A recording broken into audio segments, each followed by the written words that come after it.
Hey guys, welcome to Tea with TCKs. Oh my god, we're actually doing this. I know, right? Like, We've only talked about it for literally 2 years. literally, like, after so much conversation, we're finally, like, getting around to filming it. Can we refilm this? Who cares? Just run with it.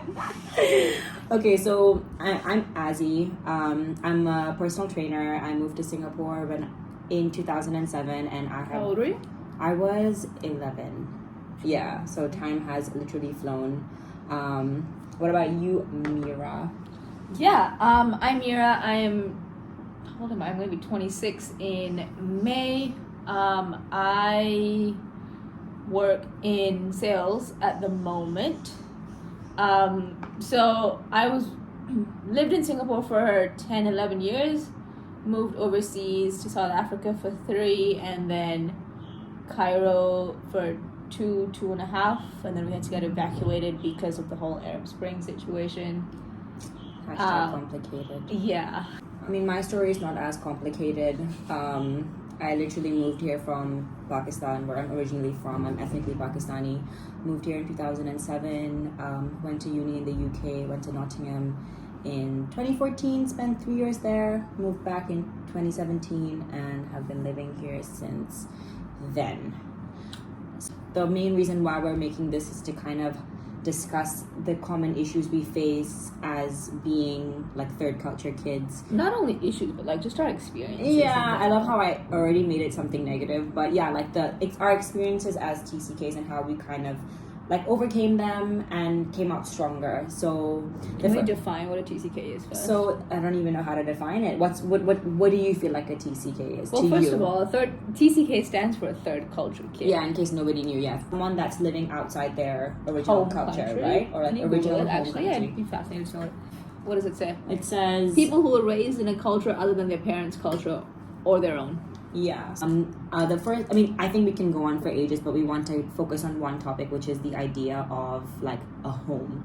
So our first discussion point is, like, what is a home? What is home, and does it really exist? I feel like as TCKs, this is one of the hardest questions that we ever encounter. Like situation. It's kind of one of those things where people is like, "Where are you from?" And you're just like. You're at like a like ethnically, passport, where I live, like what at work, at a bar, like anywhere. It's like, do you have time for this?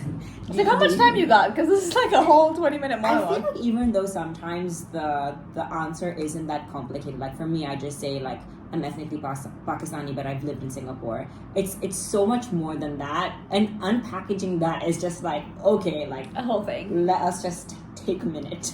Yeah. You know what I mean? So okay, so I throw this question up for you for us to discuss, like what exactly is home and like what does that mean to you? I think for me, home when I was younger would have been a place. Okay. And I mean that as a physical landmark. Like, okay, so at least one positive that I can see is that at least you identified home as being one place. Right? That's your definition. I feel like for me it was the complete opposite of that. Like I never really knew what home was, because during my time in Singapore from 10 to 18, before I went to university, my parents kept on saying we're gonna move back. So that constant conversation of we're moving back made it very difficult for me to make a place a home. We're assigning home as countries. Yeah, I reckon so.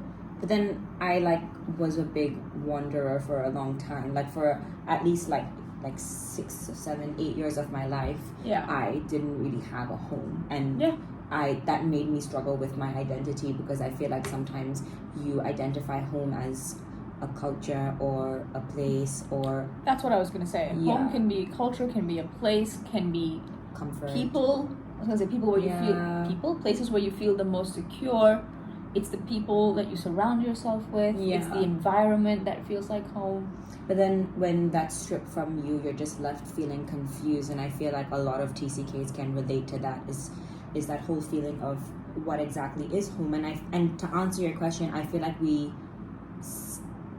now I have formed that identity of home as being fluid. So for me, personally, to help me sleep better at night, home is a place where I feel comfortable. And that's also in the UK, where I went to university, and Singapore now. I had to make that active decision to decide that, okay, these two places feel most like home. Otherwise, I was a wanderer. I feel fair enough. I think for me, home is a place where I feel safe. It's not about comfort, because I feel like comfort you can acclimatize or accommodate. What's what I'm looking for? Like, get used to it.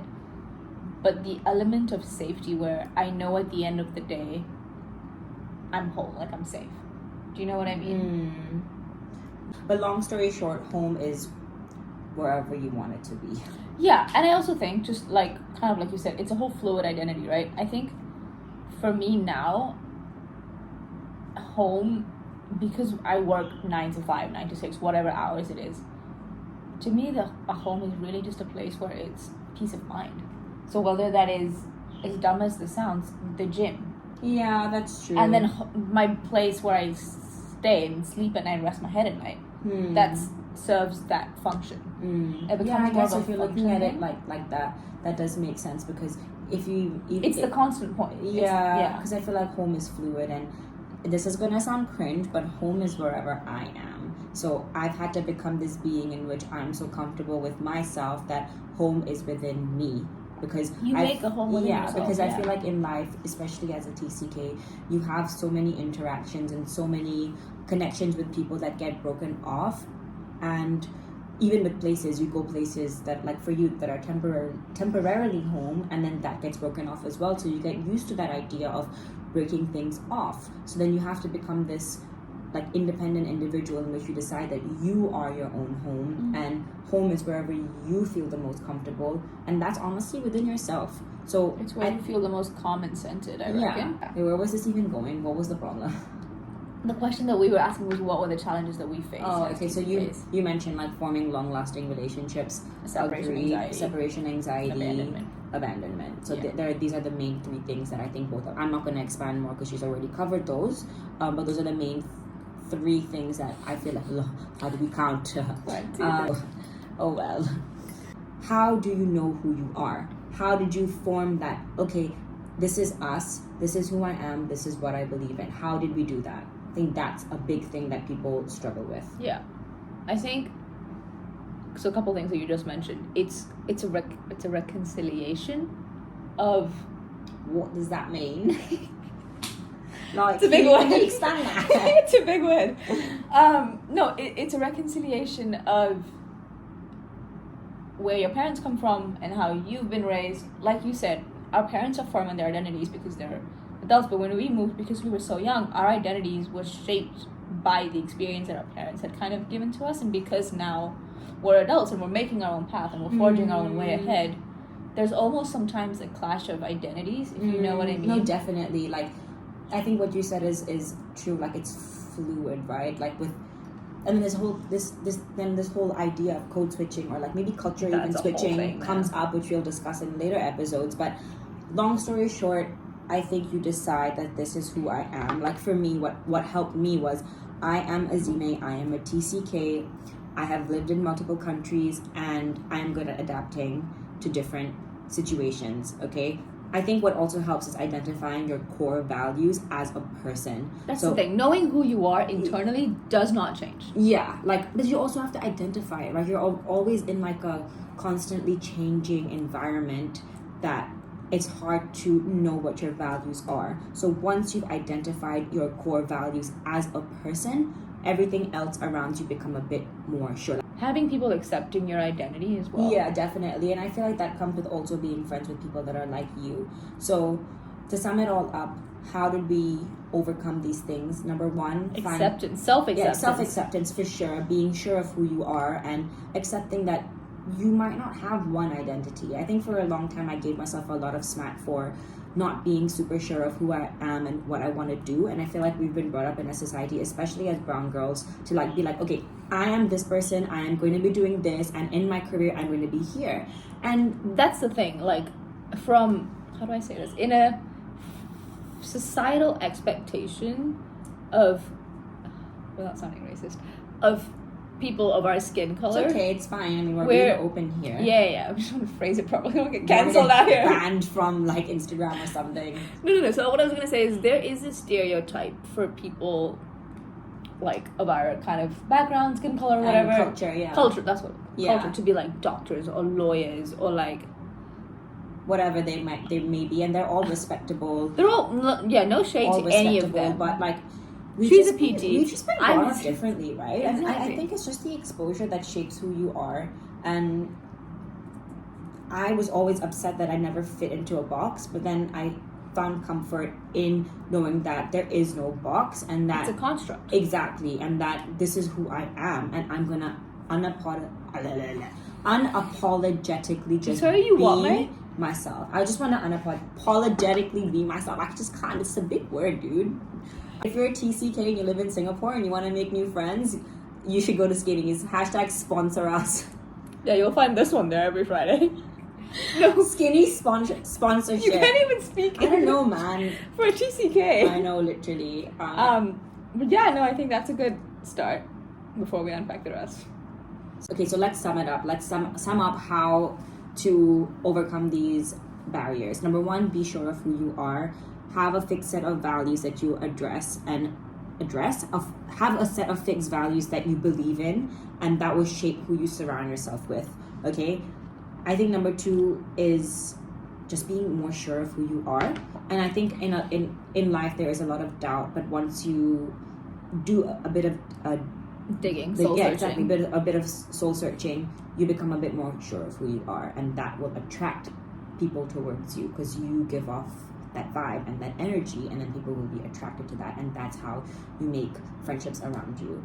Be sure of who you are. And lastly, what do you think is the third point of how to overcome these barriers of being a TCK?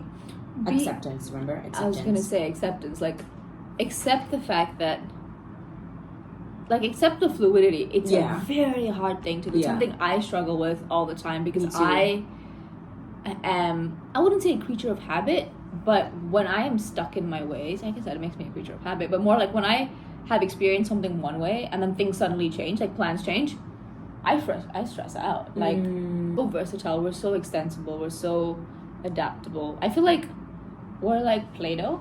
Yeah. You just, like, yeah. We make ourselves fit. Yeah, or like a Pokemon. There's that. Yeah. Whichever analogy you prefer, Play-Doh or Pokemon. Yeah. That's the contentious debate at the end of the day. Thank you for coming. So thank you for listening and coming to our Tea with TCKs. Hopefully we addressed topics that were relatable, and if you're not a TCK, maybe you learned a little bit more about us and why we are a certain way.